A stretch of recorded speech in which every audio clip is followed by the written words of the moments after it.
It was one of those suffocating summer afternoons where the heat clung to your skin and made the air inside the house feel like it hadn't moved in hours. The sunlight poured in through the windows in hazy streaks, and every fan in the house was spinning at full speed, but it did little to cool the atmosphere. I had just come back home for summer break from university, and for the weekend, it was just me and my dad, Martin. My mom, Karen, had gone out of town to visit her sister for a few days, leaving the two of us alone in the house. At first, it felt kind of nice. Dad. And I had always gotten along. He was warm, calm, and had a dry sense of humor that made me laugh even when I didn't feel like it. We hadn't had time alone like this in a while, and part of me was actually looking forward to it. But there was also a strange sense of anticipation I couldn't quite place, like I was waiting for something, even though I didn't know what.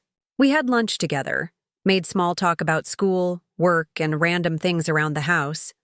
But by mid-afternoon, I began to notice something a little different. Dad was acting more playful than usual.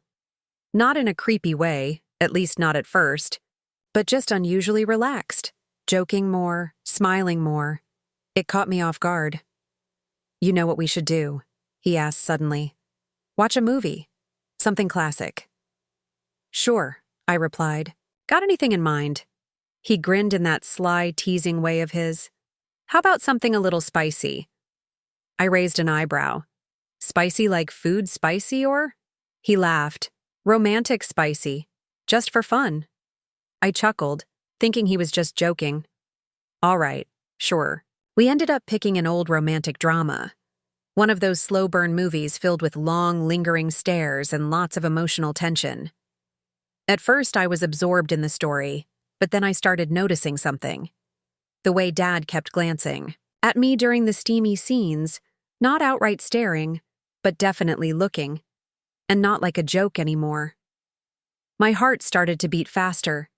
I told myself I was imagining it, but the awareness didn't go away. I felt every inch of the couch between us, every little movement he made. I tried to ignore it, tried to focus on the movie, but the tension in the room grew thicker with every passing minute.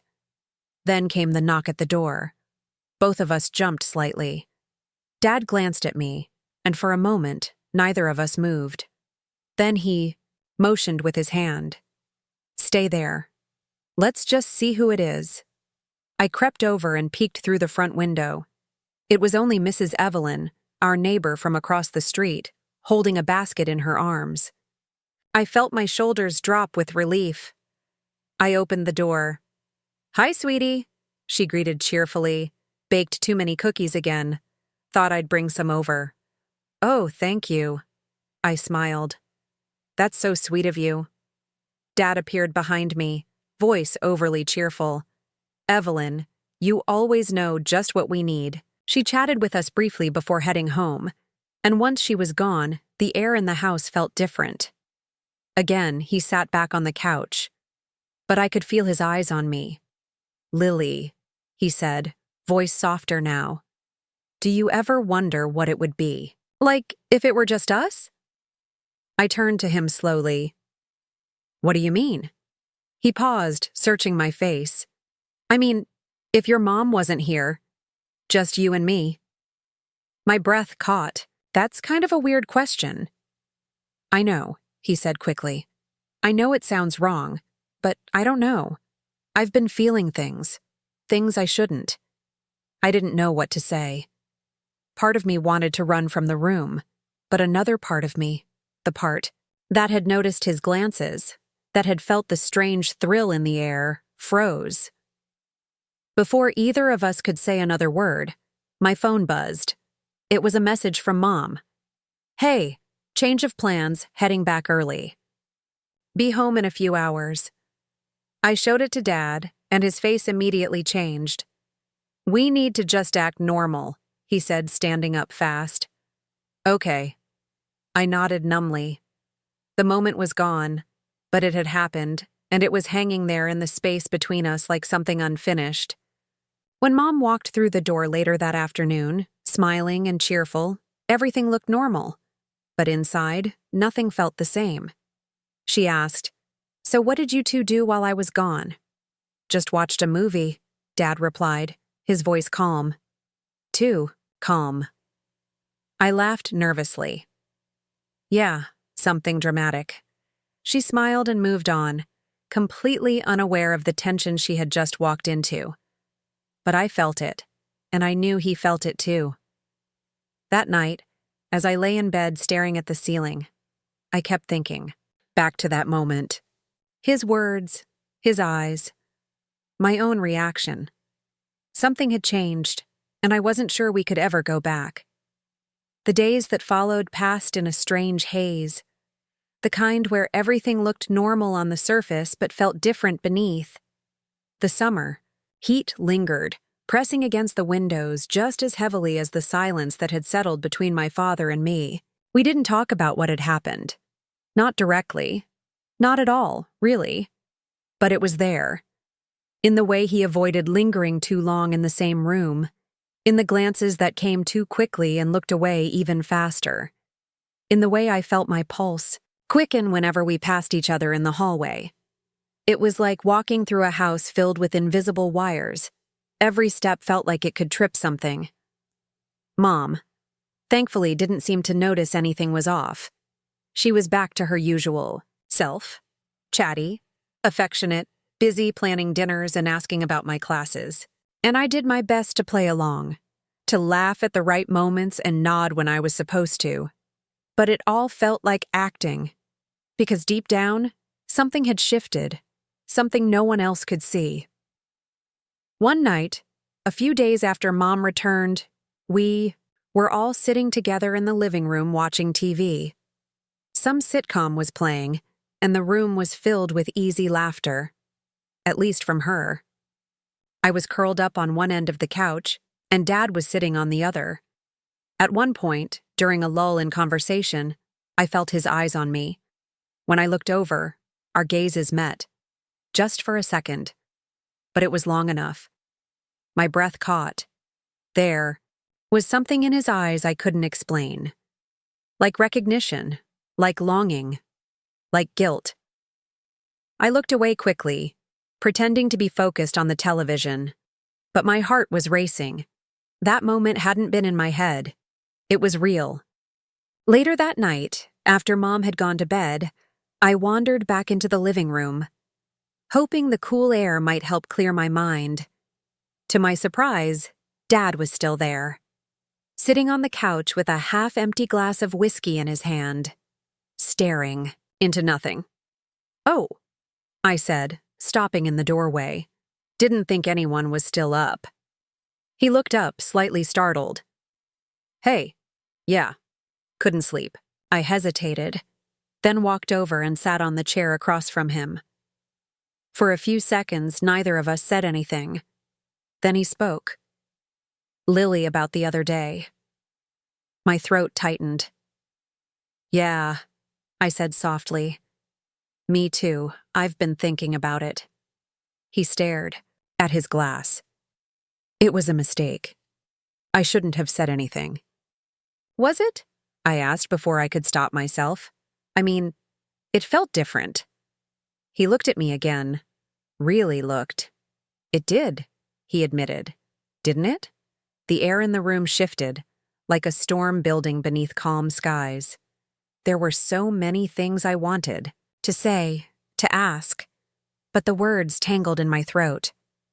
Then, my phone buzzed on the coffee table. I jumped slightly and reached for it, thankful and frustrated all at once. It was a message from a friend. "Want to come hang out for a bit?" I stared at the screen. Part of me wanted to stay, to see where the conversation with Dad would lead. But another part, the part that still clung to some idea of boundaries, knew I needed space. "I think I'm gonna head out," I said, standing. "Just for a little while." He nodded slowly, his expression unreadable. "Okay. Be safe." I left the house with my heart pounding, unsure of what I was running from or toward. Later that night, when I returned, I found him still awake, sitting in the same spot, now reading a book. He looked up as I walked in. "How was it?" he asked. "Good," I replied, sitting beside him. "Did you miss me?" I added, half joking. He chuckled, softly, but there was a weight in his eyes that said more than his laugh did. Maybe a little.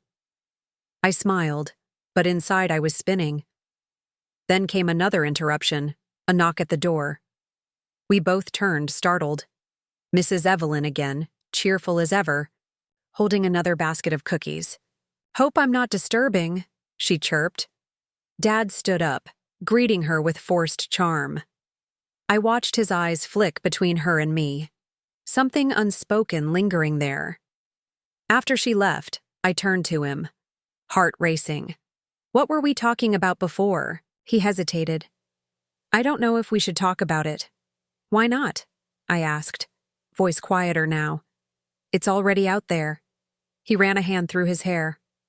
"Okay, but whatever we say, it stays between us."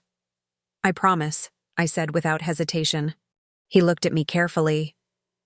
"I feel something between us, Lily. I don't know what it is, but it's there, and I can't ignore it anymore." "I feel it too," I whispered, surprising even myself. He reached for my hand, and the moment our fingers touched, something inside me lit up. It was wrong, complicated, terrifying, but real. The days that followed felt like walking a tightrope with no safety net. My dad and I had crossed an invisible line, spoken words that couldn't be unsaid, shared a touch that still tingled in my skin when I thought about it. We never mentioned it directly after that night, but everything had changed. We became experts at pretending. At breakfast, we were just father and daughter again, passing syrup and talking about chores. When Mom was around, we laughed at her stories and complimented her cooking. But behind the smiles, something deeper stirred beneath the surface. Something that neither of us could bring ourselves to name. It was maddening. One evening, as I sat in my room scrolling mindlessly through my phone, I heard the sound of laughter drifting from downstairs. I peeked out and saw my parents sitting at the dining table, talking like nothing in the world was out of place, but it didn't feel normal to me. It felt like a scene from a play, well rehearsed, perfectly timed. Then Mom called up to me. "Lily, come down and join us." I hesitated, then forced a smile and walked downstairs. As I joined them at the table, Dad glanced at me. Just a brief glance. But in that split second, I saw it again. That spark, that unspoken understanding that only we shared. We played a board game that evening, something simple and nostalgic. Mom laughed easily, sipping her wine. Dad was animated, more so than usual. Each time our hands brushed, reaching for a card or a game piece, I felt a jolt of electricity. He looked at me like he remembered everything we had said, everything we hadn't. That night, after Mom went to bed, I wandered into the living room hoping to clear my head. But there he was again on the couch with another glass of whiskey in hand. He looked up. Couldn't sleep. I shook my head. "You?" "Same." I sat on the far end of the couch, my legs curled beneath me. The silence between us wasn't awkward anymore. It was familiar. Heavy, but familiar. "You've been different lately," I said softly. He didn't answer right away. Then, "So have you." We both knew what we meant. "I wish things were simpler," I added, almost to myself. He nodded. "I do too. But the truth is I can't stop thinking about that night, what we said, what we felt." I swallowed hard. Me neither. He set his glass down and leaned forward slightly, eyes locked on mine. "Do you ever wonder what would happen if we didn't stop?" I couldn't answer. My heart was pounding too loudly. The idea was terrifying, but also intoxicating.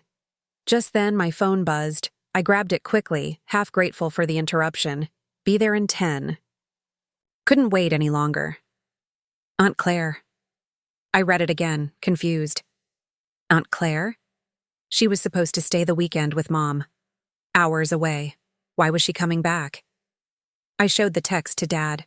His face went pale. Why is she coming now? I don't know. There was a knock at the door.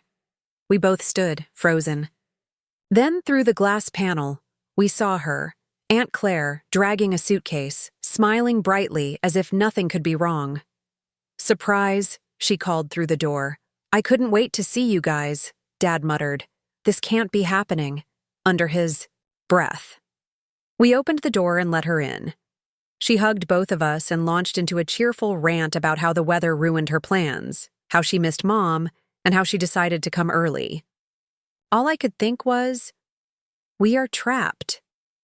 She moved through the house like she owned it, dropping off her bags in the guest room, chatting about her job, her cat, her new skincare routine. Dad and I tried to keep our faces neutral, tried not to look at each other for too long. But the energy between us hadn't disappeared.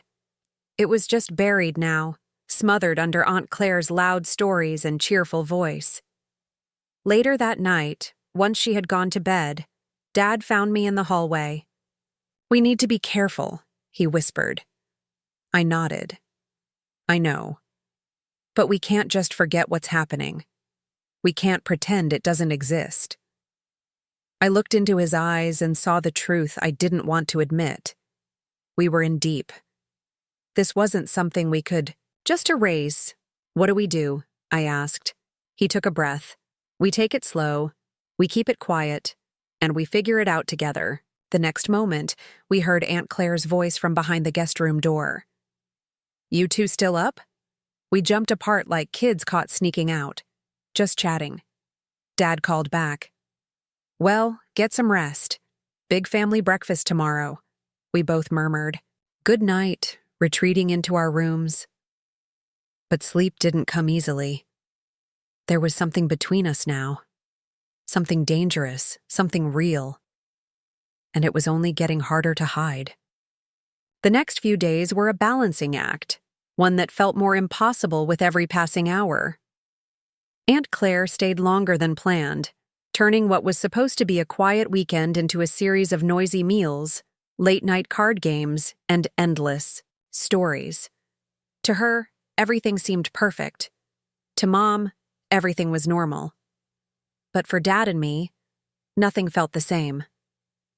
Every time we passed each other in the kitchen or shared a glance across the dinner table, I could feel it. The tension. The memory. The temptation. It was always just below the surface, and it was only getting harder to hide. One afternoon, while Claire and Mom were out shopping, I found Dad sitting at the kitchen table reading the newspaper. I stood in the doorway for a moment, unsure if I should say anything. Then I took a step closer. Dad, I said softly, we need to talk. He looked up, setting the paper aside. About? You know what about? I replied, my voice trembling. He nodded slowly and gestured for me to sit. I can't stop thinking about it, I admitted, eyes fixed on the floor. And I don't know what that says about me. He leaned forward. It says you're human, and you're not alone. I think about it too. What if she suspects something? She might, he said quietly, but she doesn't know anything for sure. We sat there in silence, the weight of our feelings pressing down on both of us. What if we just explored it? I said finally, just to see what it means. His eyes widened. Lily, just a kiss, I said, almost breathless. Just one. Then we'll know if it's real or just some summer daydream. He hesitated. Then slowly, he nodded. Just as we leaned in, footsteps echoed in the hallway. Hey, you two okay in here? And Claire's voice called out, cheerful but close. We jumped apart. Yeah, I said, my voice higher than usual. Just talking. She poked her head into the room with a grin. Well, we're doing movie night again. You better not bail. Wouldn't dream of it, Dad said quickly. She smiled and walked off. but the moment between us had shattered. Later that night, after the movie ended and everyone had gone to bed, I sat alone, in my room, trying to catch my breath. I couldn't sleep. I didn't know if I even wanted to anymore. Then came a soft knock on my door. I opened it to find Dad standing there, looking conflicted but determined. "Can we talk?" he asked. I nodded and let him in. We sat on the edge of the bed, the room dimly lit. The silence between us louder than ever. "I know this is wrong," he said, voice low. "But I can't keep pretending it's not there." "Neither can I replied. "But we can't keep hiding." Claire almost walked in on us. Mom could be next. He took my hand in his. "Then maybe we stop hiding." I froze. "You mean tell her? She deserves to know. If we're going to do this, whatever this is, it can't be a secret forever." My throat felt tight. It could ruin everything. "I know," he said, "but we already crossed the line. Now, we have to decide who are going to be on the other side of it." I nodded, slowly, my heart racing. The next morning after breakfast, we asked Claire to give us a moment alone with Mom. She looked surprised but didn't question it. Mom sat on the couch, looking curious. "Is everything okay, Dad?" And I sat across from her. He reached over and took my hand, gently but firmly. "There's something we need to tell you," he said. Mom's smile faltered. "What is it?" I could barely speak. My voice cracked as I whispered, "We have feelings for each other. Not the way we're supposed to."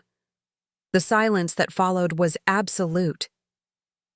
Mom stared at us, her eyes wide with disbelief. Then slowly she stood. "I never thought I'd hear this," she said, quietly. "From you. From either of you." "I'm sorry," Dad said, standing. "We never meant to hurt you. But it happened." Tears welled in her eyes. "I need time," she said. "Time to think, to breathe." She walked away without another word, leaving us sitting in the living room, our hearts pounding, our lives forever changed. We had done it. The secret was no longer a secret. Now, all we could do was wait and see what came next. Thank you for listening to this episode's story. Don't forget to subscribe and check out more content to discover the many fascinating shades of life.